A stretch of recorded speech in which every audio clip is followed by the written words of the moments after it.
Good morning, আমি ঋতু। আমার একটা নতুন ব্লগে তোমাদের সবাইকে স্বাগত জানাই। তাহলে চলো আজকের দিনটা এখান থেকেই শুরু করা যাক। আর তোমরা কেমন আছো? আমরা কিন্তু খুব ভালো আছি।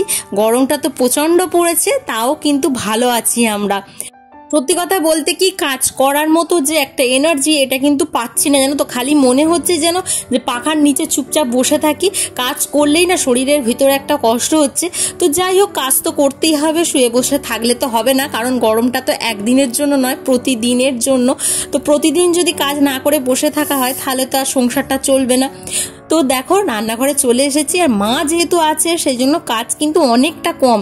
এই সংসারের কাজটা আমি একা করি, আর সেই কাজটা কিন্তু দুজনে মিলে করছি। সেই জন্য কি বলতো, কাজের চাপটা না অনেকটা কমে গেছে। মা আসলে এটা একটা সুবিধা হয়। এই গরমের মধ্যে বাবানের স্কুলও খুলে গেছে সোমবার থেকে। তো যাই হোক, বাবানকে তো স্কুল যেতেই হবে, যত কষ্টই হোক। কারণ এখন স্কুলে প্রচুর কাজ দিচ্ছে, এখন একদমই ছুটি করা যাবে না। সেটাই চিন্তা করছি আমরা। তবু এই গরমের মধ্যে পাখার নিচে থাকবো, ঘরের মধ্যে থাকবো। নমস্কার, সুস্বাগতম। সুস্বাগতম। আমি বেরিয়ে যাচ্ছি। সুস্বাগতম। সাইকেলটা বাহন, রিসার বাহন, আমার হিরো হোন্ডা। ওদিন আসছি থাকবে। হ্যাঁ, আবার আসিব ফিরে।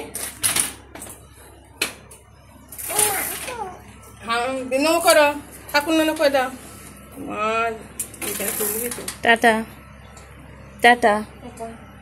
বাবান বেরিয়ে যাচ্ছে। আর দেখো, আমি, মা, বুকান সবাই দাঁড়িয়ে আছি। দিদি ভাইও ওই পাশে দাঁড়িয়ে আছে। যখন কেউ বাড়ি থেকে বেরোয়, তখন আমরা সবাই বাইরেটা এসে এরকম দাঁড়িয়ে থাকি। তো যাই হোক, বাবান চলে গেল। এবার আমরা টিফিনটা করে নেবো। টিফিন সকাল থেকে করা হয়নি। কেমনকে দুর্গা বললে? দেখি দেখি ভালো করে দেখাও, ফটোতে দেখাও। ঢেলে ঢেলে দেখ। এই ছেলে তুই আছিস। আজকে দেখো, বিছানার চাদরটা একটু চেঞ্জ করে নিচ্ছি, কারণ এক সপ্তাহ হয়ে গেছে। আর পুজো যেহেতু গেছে, সেই জন্য কি বলতো, নোংরাটা একটু বেশিই হয়েছে। সবাই এসে বসেছে, সেই জন্য নোংরাটা একটু বেশি হয়েছে। ওই জন্য চাদরটা চেঞ্জ করে নিয়ে বাকি কাজগুলো তারপরে করব। ঘরের মধ্যে দেখবে, বিছানাটা যদি নোংরা হয়ে থাকে বা বিছানার চাদরটা যদি পরিষ্কার না থাকে, তাহলে দেখবে ঘরটা এমনিতেই যেন নোংরা নোংরা মনে হয়। ঘরেতে ছোট বাচ্চা থাকলে বেশি যেন সব জিনিসটা নোংরা হতে থাকে। কারণ বুকান এখানে বসে বসে খেলা করে, দেখতেই পাও। তো যাই হোক, বিছানা আমার ঠিকঠাক করা হয়ে গেছে। বালিশগুলো এবার জায়গায় রেখে দিলেই বিছানা আমার করা কমপ্লিট হয়ে যাবে। কতক্ষণ এরকম ভাবে থাকবে জানি না। বুকান দেখো উঠেও পড়েছে বলতে বলতে। আর বুকান দেখো এরকম জামা পরতে না ভীষণ ভালোবাসে, জানো তো। ওকে বেশিরভাগ আমি একটু গেঞ্জি প্যান্ট এরকম পরিয়ে রাখি। খুব একটা এরকম ফ্রক টাইপের জামা পরানো ওকে হয় না। আমার যেন মনে হয় ওকে ভালো লাগে না দেখতে।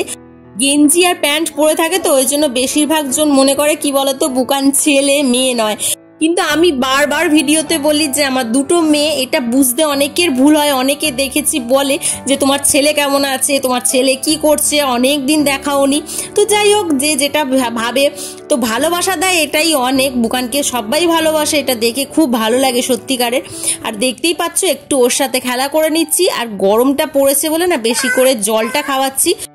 বুকান এখানে বসে বসে কথা বলছে, তোমরা শুনতেই পাচ্ছ। কিছু করার নেই, ছোট বাচ্চাকে নিয়ে যেহেতু ভয়েসটা দিতে হচ্ছে, সেই জন্য একটু একটু ওর কথাও শুনতে পাবে। এই গরমের মধ্যে না দেখবে, খাবার থেকে মনে হয় যেন জলটা বেশি টান ধরে। প্রচন্ড জল খাওয়া হচ্ছে, তো সেই জন্য খাবার খেতে খুব একটা বেশি ভালো লাগছে না। মাকে ওই জন্য বলছি, তুমি বেশি রান্না করবে না, কম কম করে রান্না করো, কারণ খেতে একদমই ভালো লাগছে না, জানো তো। আর সকালবেলা মাই রান্না করছে, আমি এখন সকালবেলা একদমই রান্না করছি না। মা যেহেতু আছে, সেই জন্য সকালবেলা রান্নাটা আমাকে একদমই চিন্তা করতে হচ্ছে না যে কি করব, উঠতে হবে, রান্না করতে হবে টাইমের মধ্যে। কোনো কিছুই চিন্তা ভাবনা আমাকে করতে হচ্ছে না। আমি আরামসে আমার মতো কাজ করছি, মা ঠিক রান্নাটা করে নিচ্ছে।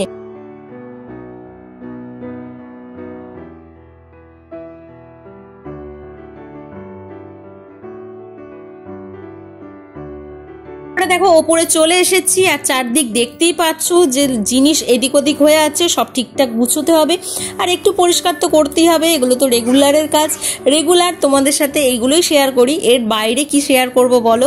বাইরের কোনো কিছু জিনিস শেয়ার করার মতো আমাদের তো হাউসওয়াইফদের থাকে না, আর সংসারের কাজ একটু গল্প এগুলোই থাকে। আর এগুলো দেখতে তোমরা ভীষণই ভালোবাসো, আমারও বেশ ভালো লাগে কিন্তু দেখতে। তো যাই হোক, এখানটা একটু ঝাঁট দিয়ে পরিষ্কার করে নিচ্ছি।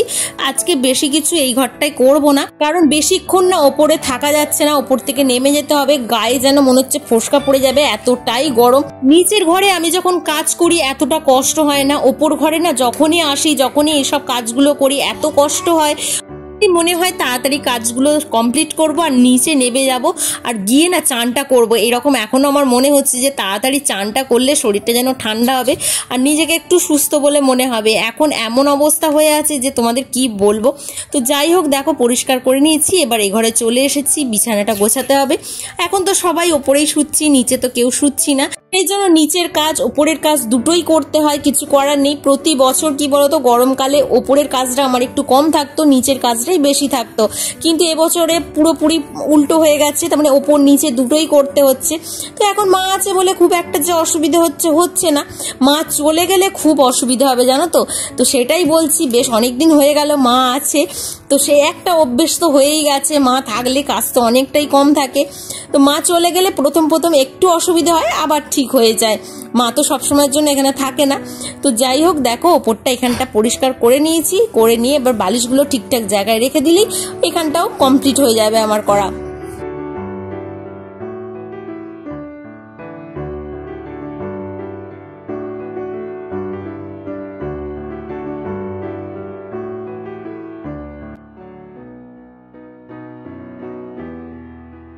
ওপরে আসার সময় ভেবেইছিলাম যে ওপরটা একটু ডিপ ক্লিন করবো আজকে, ড্রেসিং টেবিলটা, খাটটা, আলমারিটা এগুলো একটু পরিষ্কার করব। কিন্তু কি বলতো, ওপরে এসে এই গরমের মধ্যে আর ভালো লাগছে না, মনে হচ্ছে যে যতটুকু পারবো তাড়াতাড়ির মধ্যে পরিষ্কার করে আর নিচে চলে যাব। তো যাই হোক, জিনিসগুলো জায়গায় রেখে দিচ্ছি, রেখে দিয়ে দেখো ঝাঁট দিয়ে পরিষ্কার করে নিচ্ছি আর মুছে নিচে চলে যাব। আজকে আর ডিপ ক্লিনটা করবো না। শুনতেই পাচ্ছ বুকানের গলা একটু একটু। আমি যে ভয়েসটা দিচ্ছি, এখন বেজে গেছে প্রায় রাত্রি 11:30টার মতো। ভয়েসটা দিতে একটু দেরি হয়ে যাচ্ছে, কারণ হচ্ছে কি বলতো, আমার ফোনটা স্বরূপ এখন অফিসে নিয়ে যাচ্ছে আর একটা নতুন ফোন নেওয়া হয়েছে, সেটা আমি ইউজ করছি, সেই জন্যই একটু অসুবিধা হয়ে যাচ্ছে ভয়েসটা দিতে। কথা তোমাদের বলাই হয়নি, বেশ 2-3 দিন হয়ে গেল আমি একটা নতুন চ্যানেল ক্রিয়েট করেছি, সেখানে কিন্তু শুধু শর্ট ভিডিও দিচ্ছি, কোনো বড় ভিডিও দিচ্ছি না। দুটোতে বড় ভিডিও দেয়া তো সম্ভব নয়, তো সেই জন্য সেখানে খালি শর্ট দিচ্ছি। তোমরা চাইলে কিন্তু দেখতে পারো আর চ্যানেলটাতে ভিজিট করতে পারো, আশা করছি তোমাদের ভালো লাগবে। চ্যানেলের লিঙ্কটা আমি কিন্তু ডেসক্রিপশন বক্সে দিয়ে দেবো, তোমরা চাইলে কিন্তু দেখতেই পারো। আছে বলে এখন একটু কাজ করার সুবিধা হচ্ছে, বারবার কথাটা বলছি, সেই জন্য ফোনের কাজ করাও আমার কিন্তু অনেকটা সুবিধা হচ্ছে। এডিটিংই বলো বা ছোট ছোট যে শর্ট ভিডিওগুলো আমি বানাই সেইগুলোই বলো, সব দিক থেকে একটু সুবিধা হচ্ছে জানো তো। মা চলে গেলে কতটুকু পারবো আমি জানি না, কিন্তু চেষ্টা করতে বাধা কি বলো, চেষ্টা তো করা যেতেই পারে। আর যেহেতু একটা অপশান ছিল, সেই জন্য আমি ভাবলাম একটা ছোট্ট চ্যানেল খোলাই যেতে পারে, সেখানে কোনো বড় ভিডিও থাকবে না, শুধু ছোট ছোট ভিডিও থাকবে। তো যাই হোক, দেখো এখানটা এবার মুছে পরিষ্কার করে নিচ্ছি, পরিষ্কার করে নিলেই আমার আজ সারা দিনের যে ক্লিনিং সেটা কিন্তু একদম কমপ্লিট হয়ে যাবে, আর কোনো কিছু বাকি নেই। নিচেটা মা পরিষ্কার করে মুছে নিয়েছে, নিচে আমাকে আর মুছতে হবে না, ওপরটা মুছলেই আমার কাজ শেষ। এখন খালি মনে হচ্ছে গিয়ে খালি চানটা করব, চানটা করলে তবে যেন শরীরটা সুস্থ হবে।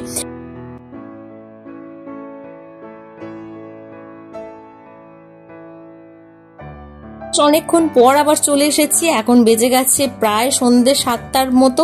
আর এখন দেখো তরকারি বসিয়ে দিচ্ছি, আজকে একটু পাঁপড় আলুর তরকারি করব। অনেকেই দেখেছি এই তরকারিটা করো, আমি ইউটিউবে কিন্তু দেখেছি অনেকেই যে এই তরকারিটা করতে। তোমরা কে কে করো আমাকে অবশ্যই কিন্তু জানিও। এই তরকারিটা খেতে আমাদের কিন্তু দারুণ লাগে, যেহেতু আমরা সবাই পাঁপড় খেতে খুব ভালোবাসি, তো সেই জন্য পাঁপড়ের তরকারি খেতে কিন্তু দারুণ লাগে। যখন কোনো অপশান পাই না, সবজি খেতে ভালো লাগে না আর একঘেয়েমি, তখন কিন্তু এরকম পাঁপড়ের তরকারি আমি করে থাকি, বেশ ভালো লাগে খেতে। আর সিম্পল ভাবে করব, কোনো কিছু সেরকম মশলা দেবো না। গরম হতে দেখো তেল দিয়ে দিচ্ছি জিরে ফোড়ন। এবার দিয়ে দিচ্ছি পাঁপড়গুলো বেশ খানিকক্ষণ ধরে কিন্তু ভাজবো। অনেককেই দেখেছি কাঁচা পাঁপড়ও আবার তরকারিতে দিয়ে দেয়, সেটাও ভালো লাগে, খারাপ লাগে না খেতে। কিন্তু আমার আবার কি বলতো, এরকম ভেজে করতে বেশি ভালো লাগে। পাঁপড়ের তরকারির টেস্ট একটু আলাদা হয়, আর ভেজে করলে তরকারির টেস্ট আলাদা হয়। তো আমাদের তো এটাই ভালো লাগে।